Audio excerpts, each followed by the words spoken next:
प्रोनेसिस investor academy के इस brand new video में आप सभी का बहुत बहुत स्वागत है। बेस्ट फ्लैक्सी कैप फंड्स कौन से हैं जिसमें हम अपना इन्वेस्टमेंट कर सकते हैं, जानेंगे इस वीडियो में। फ्लैक्सी कैप फंड्स होते क्या हैं, तो नाम से ही पता चल रहा है ना। फ्लैक्सी कैप मतलब कि यहाँ पे मार्केट कंडीशन के अनुसार fund manager large cap, mid cap, small cap तीनों में ही किसी भी प्रपोर्शन में अपना एलोकेशन ले सकता है। यहाँ किसी तरह का रिस्ट्रिक्शन नहीं है कि आप लार्ज कैप में इतना लेंगे, मिड कैप में इतना लेंगे, स्मॉल कैप में इतना लेंगे। फ्लैक्सी कैप फंड्स का बेंचमार्क क्या होगा, तो बेंचमार्क होगा या तो S&P BSE 500 या फिर निफ्टी 500। इस बेंचमार्क का मतलब क्या हुआ, 500 का मतलब हुआ कि इंडिया की जो टॉप 500 कंपनीज है मार्केट कैप वाइज, उसमें अपना ज़्यादातर इन्वेस्टमेंट ये फ्लैक्सी कैप के फंड्स करेंगे। तो 500 में टॉप 100 जो स्टॉक्स होते हैं वो होगा लार्ज कैप का, उसके बाद का 150 स्टॉक्स होगा मिड कैप का, और उसके बाद का जो 250 स्टॉक्स होगा वो होगा स्मॉल कैप का। जितने भी फंड्स हैं जिन्होंने एटलीस्ट 1 ईयर कंप्लीट कर लिया है उन सारे फंड्स में मैं कमेंट करूंगा। तो अगर आप सीरियसली जानना चाहते हैं, समझना चाहते हैं कि अपने इन्वेस्टमेंट के लिए किस तरह से फंड्स हम सेलेक्ट करें और कौन से फंड्स हमारे पोर्टफोलियो के लिए ज़्यादा सूटेबल होंगे, तो पूरा वीडियो आप ज़रूर देखें और अच्छी तरह से समझें।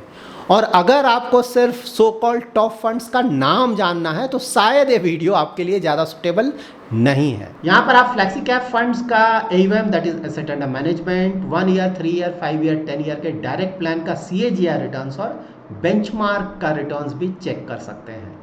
तो यहाँ पे देखिए, मैंने ऑलरेडी आपको बताया था सारे फंड्स पे ही मैं कमेंट करूँगा। तो जिस भी फंड में आपने अपना इन्वेस्टमेंट किया हुआ है उस फंड के बारे में आपको यहाँ जानकारी मिल जाएगी। तो ये स्लाइड सबसे ज़्यादा इंपॉर्टेंट है। ये सो कॉल्ड जो बेस्ट फंड का स्लाइड है ना, उससे बहुत ज़्यादा इंपॉर्टेंट है। तो इसको आप अच्छी तरह से सुने और समझें। यहाँ पे मैंने उन सारे रिटर्न्स को रेड कलर से हाईलाइट किया हुआ है जहाँ की उस पर्टिकुलर होराइजन में ये फंड अपने बेंचमार्क को बीट नहीं कर पा रहा है। फर्स्ट फंड है आदित्य बिरला सन लाइफ फ्लैक्सी कैप फंड। देखिए 3 होराइजन्स में ये फंड अपने बेंचमार्क को बीट नहीं कर पा रहा है।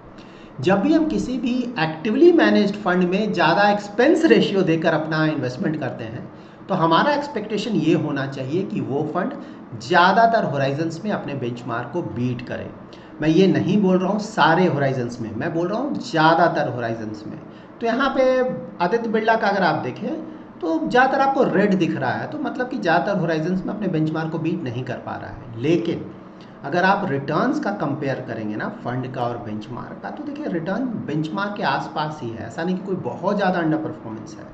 तो अगर हमारे पोर्टफोलियो में इस तरह का फंड है जो कि बेंचमार्क के आसपास ही रिटर्न जनरेट कर रहा है, ज़्यादा अंडर परफॉर्मेंस नहीं है, तो आइडियली इस तरह के फंड्स को हम एवरेज फंड बोलते हैं। और इस तरह के फंड को हमें और टाइम देना चाहिए, इमीडिएटली इस तरह के फंड से नहीं निकलना चाहिए, क्योंकि एक साल भी अगर इन फंड्स का रिटर्न ज़्यादा अच्छा आ जाएगा तो ज़्यादातर होराइजन्स में ये फंड अपने बेंचमार्क को बीट कर पाएंगे। सेकंड फंड है एक्सिस फ्लैक्सी कैप फंड। आप लोग का बहुत क्वेरीज आता है। देखिए सभी कुछ रेड है यहाँ पे ना, क्योंकि ऑलमोस्ट 2-3 ईयर्स से परफॉर्मेंस बुरा आ रहा है इन फंड्स का। लेकिन हाँ, एक बात बिल्कुल आपको ध्यान रखना चाहिए कि देखिए अगर आप बेंचमार्क से कंपेयर करेंगे ना तो अंडर परफॉर्मेंस अभी भी है, बहुत ज़्यादा है। लेकिन पहले का अंडर परफॉर्मेंस और अभी का अंडर परफॉर्मेंस देखेंगे ना तो पहले से बहुत इंप्रूवमेंट आया है इस फंड के परफॉर्मेंस में। पहले बहुत ज़्यादा अंडर परफॉर्मेंस था, लेकिन अब पहले के मुकाबले एटलीस्ट इम्प्रूवमेंट आया है। लेकिन हाँ, अभी जो परफॉर्मेंस देखकर ऑफकोर्स इसे हम अच्छा फंड नहीं बोलेंगे।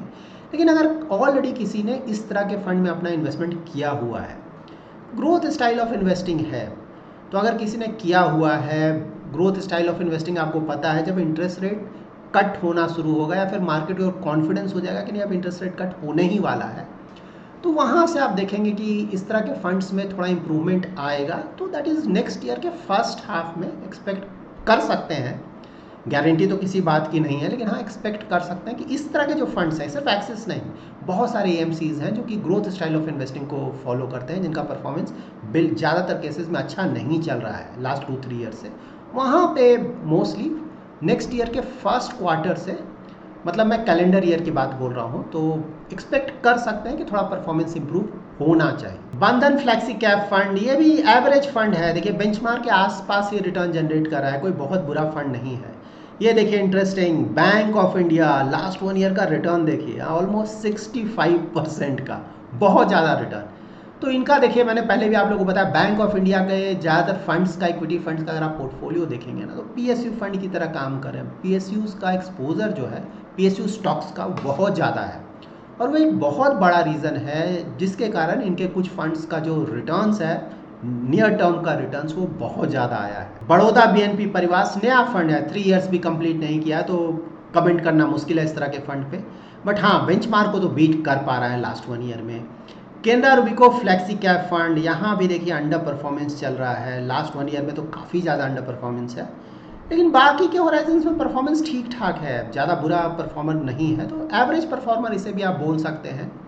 तो अगेन आदित्य बिरला के बारे में जो मैंने कमेंट किया वही कमेंट यहाँ पे भी एप्लीकेबल होगा। एवरेज जो परफॉर्मर्स होते हैं आइडियली उस तरह के फंड्स को हमें ज़्यादा टाइम देना चाहिए। डीएसपी फ्लेक्सी कैप, यहाँ भी देखिए वही बेंचमार्क से थोड़ा ही कम रिटर्न है, और लॉन्ग टर्म में तो परफॉर्मेंस ठीक ठाक है, बेंचमार्क को बीट कर पा रहा है, एवरेज परफॉर्मर बोल सकते हैं।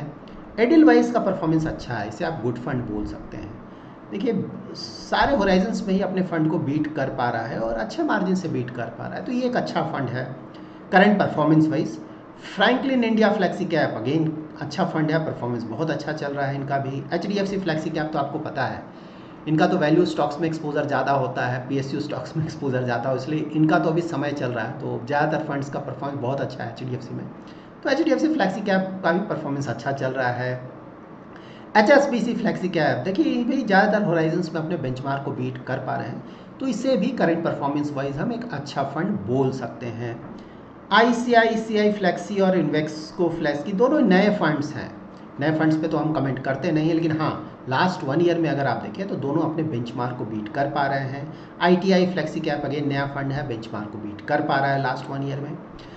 देखिए अगर किसी ने ऑलरेडी वैसे फंड्स में इन्वेस्टमेंट कर दिया है ना, जनरली एनएफओ में भी लोग इन्वेस्टमेंट करते हैं, तो ऑल्दो मैं इन फंड्स पे कमेंट नहीं करता हूँ, लेकिन देखिए अगर किसी ने ऑलरेडी इन्वेस्टमेंट किया हुआ है, फंड का परफॉर्मेंस ठीक ठाक चल रहा है, तब तो परेशान होने की बात नहीं, हमें फंड्स के साथ बने रहना चाहिए। JM flexi cap fund last 1 year में बहुत ज़्यादा रिटर्न है, और ओवरऑल भी देखें तो परफॉर्मेंस अच्छा है ज़्यादातर होराइजन्स में, तो करंट परफॉर्मेंस वाइज तो ये वेरी गुड फंड होगा। जेएम फाइनेंस फ्लेक्सी कैप का अगर आप पोर्टफोलियो चेक करेंगे ना, तो ऐसा नहीं कि सिर्फ वैल्यू स्टॉक्स है, इन्होंने ग्रोथ और वैल्यू दोनों में अच्छा खासा एक्सपोजर लिया है, ग्रोथ में ज़्यादा है, वैल्यू में थोड़ा कम है, तो परफॉर्मेंस अच्छा चल रहा है इस फंड का। कोटक फ्लेक्सी कैप फंड, इसका भी एयूएम बहुत बड़ा है, परफॉर्मेंस देखिए अगर आप देखें ना तो वही बेंचमार्क के आसपास का रिटर्न है, तो एवरेज परफॉर्मर इसे आप बोल सकते हैं। LICMF को आप बिलो एवरेज बोल सकते हैं परफॉर्मर। महिंद्रा और मिरे दोनों ही रिलेटिवली नए फंड्स हैं, महिंद्रा तो अपने बेंचमार्क को बीट कर पा रहा है, और मिरे तो आपको पता है ना, मेरे ज़्यादातर फंड परफॉर्मेंस अच्छा नहीं आ रहा है ऑलमोस्ट लास्ट 2-3 ईयर से, तो इस फंड का ही परफॉर्मेंस कोई खास नहीं है, मतलब नया फंड है इसलिए कमेंट करना मुश्किल है, लेकिन हाँ लास्ट 1 ईयर का परफॉर्मेंस अच्छा नहीं रहा है। Motilal Oswal flexi cap fund, देखिए लास्ट 1 ईयर में इनका भी रिटर्न बहुत ज़्यादा है।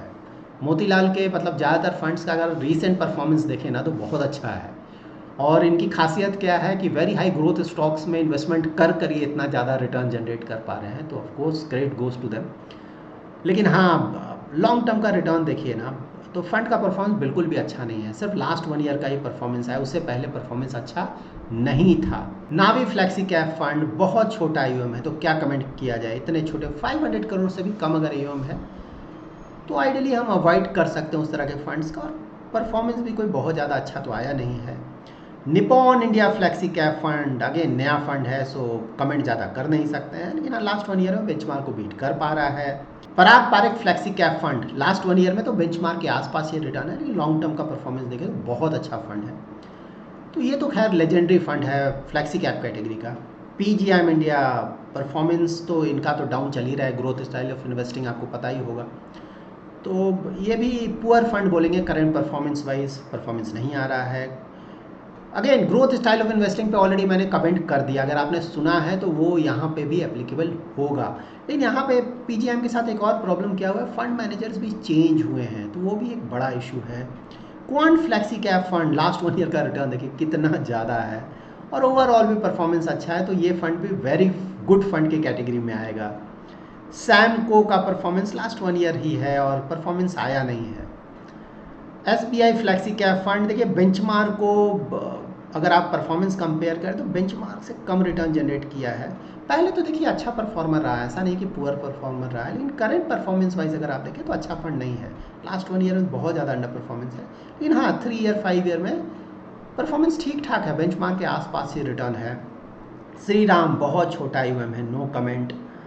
सुंदरम अगर आप देखें तो नया फंड है, सो नो कमेंट, बेंचमार्क से भी कम रिटर्न आया है लास्ट 1 ईयर में। टाटा एवरेज फंड है, बेंचमार्क के आसपास ही रिटर्न है, अंडर परफॉर्मेंस है यहाँ भी। टॉरस फ्लेक्सी कैप बहुत छोटा ईवीएम है, क्या कमेंट करना। यूनियन फ्लेक्सी कैप अच्छा फंड है, परफॉर्मेंस अच्छा है इसका थ्रू आउट, अगर आप देखें ज़्यादातर होराइजन्स में बेंचमार्क को बीट कर पा रहा है। यूटीआई तो ग्रोथ स्टाइल ऑफ इन्वेस्टिंग बहुत अच्छा फंड हुआ करता था, फ्लेक्सी कैप कैटेगरी का, मतलब टॉप 3 में आया करता था, एक समय था। लेकिन हाँ अभी तो वेरी पुअर परफॉर्मर इसे बोलेंगे, परफॉर्मेंस बिल्कुल डाउन एंड आउट है। लास्ट फंड है वाइट ओक, नया फंड है, बट हाँ बेंचमार्क को लास्ट 1 ईयर में बीट कर पा रहा है। यहाँ पे मैंने कुछ टॉप फ्लेक्सी कैप फंड्स को सेलेक्ट किया है जिनका करंट परफॉर्मेंस वाइज जो रिटर्न्स आया है काफ़ी अच्छा है। So Edelweiss, Franklin, HDFC, HSBC, JM flexi cap, Parag Parikh, Quant और यूनियन फ्लेक्सी कैप फंड। देखिए यहाँ पे कुछ ऐसे फंड्स हैं जो कि पहले मैंने बोला कि ठीक ठाक फंड है, लेकिन इंक्लूड नहीं किया है क्योंकि एक करेंट परफॉर्मेंस वाइज है। मतलब यहाँ पे फंड इंक्लूड नहीं किया तो ऐसा नहीं कि बेकार फंड है, हमें बेच देना चाहिए। तो लास्ट स्लाइड में मैंने जो भी कमेंट किया है, आई होप अगर आपने उसे ध्यान से सुना होगा तो उसे ही फॉलो करें, वो ज़्यादा अच्छा होगा। ये सारे ही फंड्स अच्छे हैं, लेकिन सारे फंड्स का ना डिटेल चेक करना पॉसिबल नहीं होगा, बहुत टाइम टेकिंग होगा। मैं उन फंड्स को सेलेक्ट करने जा रहा हूँ जिनका ईवीएम बहुत ज़्यादा है, वो इसलिए कर रहा हूँ क्योंकि ज़्यादातर लोगों ने इन फंड्स में अपना इन्वेस्टमेंट किया हुआ है। तो अगर उन फंड्स के बारे में थोड़ा और डिटेल में शेयर कर पाऊंगा तो उन्हें अच्छा आइडिया मिल पाएगा। यहाँ पे इन तीनों फंड्स का आप डिटेल चेक कर सकते हैं। ईवीएम देखिए, तीनों ही फंड्स का ईवीएम बड़ा है, खासकर HDFC और पराग पारेख का तो काफ़ी ज़्यादा बड़ा है, लेकिन बड़ा ईवीएम फिलहाल कंसर्न नहीं होना चाहिए। देखिए ये जो फ्लेक्सी कैप के फंड्स हैं ना, जब हम मार्केट कैप एलोकेशन चेक करेंगे, ज़्यादातर इन्वेस्टमेंट लार्ज कैप के स्टॉक्स में है, और इंडिया में अब जो लार्ज कैप के स्टॉक्स हैं उनका जो मार्केट कैप वो बहुत ज़्यादा बड़ा हो गया है। तो फ्लैक्सी कैप के फंड्स में या फिर लार्ज कैप कैटेगरी के फंड्स में एयूएम को देखकर, बड़े एयूएम को देखकर ज़्यादा परेशान आइडियली हमें नहीं होना चाहिए। इन दोनों डिटेल्स को देखिए, इससे आपको इन्वेस्टमेंट स्टाइल का पता चलेगा, पोर्टफोलियो प्राइस टू अर्निंग और एनुअल टर्नओवर। तो देखिए पराग पारेख का बहुत कम है portfolio price to earning, that is value stocks में इनका एक्सपोजर बहुत ज़्यादा होता है। एनुअल टर्नओवर देखिए 4% से भी कम, तो बाय एंड होल्ड स्ट्रैटेजी को फॉलो करते हैं। शुरू से इनका ऐसा ही रहा है और इनका परफॉर्मेंस भी बहुत अच्छा रहा है। HDFC भी देखिए, मतलब सारे ही का देखिए तो पोर्टफोलियो प्राइस टू अर्निंग ज़्यादा नहीं है यहाँ पे, और एनुअल टर्नओवर भी ज़्यादा नहीं है। तो तीनों ही जो फंड्स हैं वो बाय एंड होल्ड स्ट्रैटेजी को फॉलो करते हैं। यहाँ पर आप इन फंड्स का इक्विटी एलोकेशन और फंड मैनेजर डिटेल्स भी चेक कर सकते हैं। यहाँ पे आप मार्केट कैप एलोकेशन चेक कर सकते हैं। तो फ्लेक्सी कैप देखिए, लार्ज कैप का एलोकेशन कितना ज़्यादा होता है ऑल 3 फंड्स में आप देखिए, और HDFC और पराग पारेख में अगर आप मिड कैप स्मॉल कैप देखें तो रिलेटिवली एक्सपोजर यहाँ पे आपको कम देखने को मिलेगा। जबकि फ्रैंकलिन में अगर आप देखें तो स्मॉल कैप तो एलोकेशन कम है, लेकिन मिड कैप का एलोकेशन बहुत ज़्यादा है, 15% का। यहाँ पे सेक्टर एलोकेशन चेक कर सकते हैं, तो सभी जगह लार्ज कैप का एलोकेशन ज़्यादा, मतलब क्या हुआ कि आपको फाइनेंशियल में एक्सपोजर बहुत ज़्यादा मिलेगा यहाँ पे। तो तीनों ही फंड्स में फाइनेंशियल देखिए बहुत ज़्यादा एलोकेशन लिया गया है। और देखिए टेक में देखिए, टेक का एलोकेशन बहुत बढ़ रहा है, मतलब कि फंड मैनेजर्स को लग रहा है कि आने वाले समय में जो टेक रिलेटेड कंपनीज हैं उनका परफॉर्मेंस आएगा। तो देखिए तीनों जगह अगर आप टेक का एलोकेशन देखें ना, तो टेक का एलोकेशन बहुत ज़्यादा है। उसी तरह से कंज्यूमर डिस्क्रिशनरी या फिर एनर्जी में भी एलोकेशन ज़्यादा रखा गया है इन फंड्स में। यहाँ पे देखिए स्टॉक पोर्टफोलियो, फ्रैंकलिन देखिए PSUs बहुत अच्छा खासा एक्सपोजर है, SBI, NTPC, भारत इलेक्ट्रॉनिक्स, और नीचे आपको गेल और IOCL भी मिल जाएगा। HDFC में भी देखिए PSUs है, आपको Hindustan Aeronautics, SBI, power grid, और नीचे आपको NTPC, ONGC, bank of Baroda मिल जाएगा। पराग पारेख में भी आपको PSU के नाम पे पावर ग्रिड, कोल इंडिया और NMDC भी नीचे आपको मिल जाएगा। पराग पारेख के साथ खासियत क्या है, आपको US की जो बड़ी कंपनीज है वहाँ पे लोकेशन मिल रहा है। देखिए माइक्रोसॉफ्ट, मेटा, अल्फ़ाबेट और अमेजॉन में काफ़ी अच्छा एलोकेशन लिया गया है। Parag Parikh flexi cap fund से रिलेटेड कुछ इन्वेस्टर्स को ये डाउट होता है कि पराग पारक फ्लेक्सी कैप अब तो फॉरेन इक्विटीज़ में अपना एक्सपोजर नहीं ले रहा है, तो जो भी नया इन्वेस्टमेंट हो रहा है क्या उसमें फॉरेन इक्विटीज़ का एक्सपोजर मिल रहा है?